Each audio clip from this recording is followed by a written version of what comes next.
नमस्कार, आप देख रहे हैं लोकमत राजस्थान। मैं हूं निशु शर्मा आपके साथ। केंद्रीय मंत्री नितिन गडकरी अपनी सादगी और अपने एक्शन को लेकर जाने जाते हैं।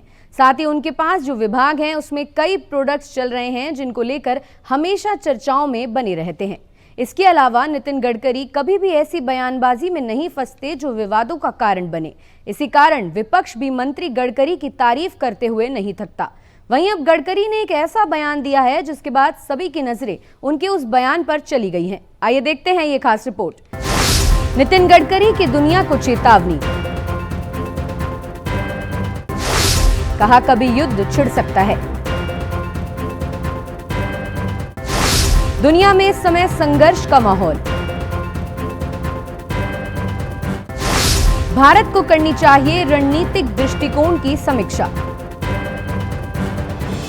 केंद्रीय मंत्री नितिन गडकरी ने वैश्विक संघर्ष और मानवता के संकट को लेकर गंभीर चिंता जताई। उन्होंने कहा, दुनिया में इस समय संघर्ष का माहौल है।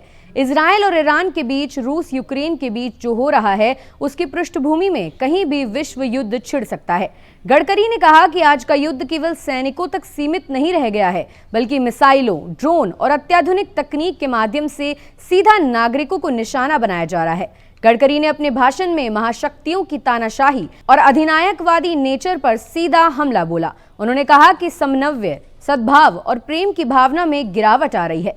मानवता की रक्षा कठिन होती जा रही है क्योंकि आम नागरिक भी युद्ध का निशाना बन रहे हैं। मिसाइल हमले अब नागरिक बस्तियों तक पहुंच चुके हैं। युद्ध सिर्फ सैन्य नहीं, अब नैतिक और सामाजिक युद्ध भी लड़े जा रहे हैं। गडकरी का बयान ऐसे समय में आया है जब मध्य पूर्व में इजरायल और ईरान और यूरोप में रूस और यूक्रेन के बीच तनाव लगातार बढ़ रहा है। मौजूदा वक्त में दुनिया में जारी युद्ध की स्थिति पर गडकरी ने भारत को बुद्ध की भूमि बताते हुए कहा कि भारत हमेशा से सत्य, अहिंसा और शांति का संदेशवाहक रहा है। ऐसे में यह आवश्यक है कि भारत वैश्विक मंचों पर शांति और समन्वय के प्रयासों का नेतृत्व करे। उन्होंने ये भी जोड़ा कि वैश्विक संघर्ष की मौजूदा स्थिति को देखते हुए भारत को अपने रणनीतिक दृष्टिकोण की समीक्षा करनी चाहिए। अंतर्राष्ट्रीय कूटनीति में शांति की पहल को प्राथमिकता देनी चाहिए। हमें विचार करना होगा कि हमारी विदेश नीति मानवता की रक्षा में कैसे सहयोगी बन सकती है। ऐसी और ताजा खबरों के लिए आप देखते रहें लोकमत राजस्थान।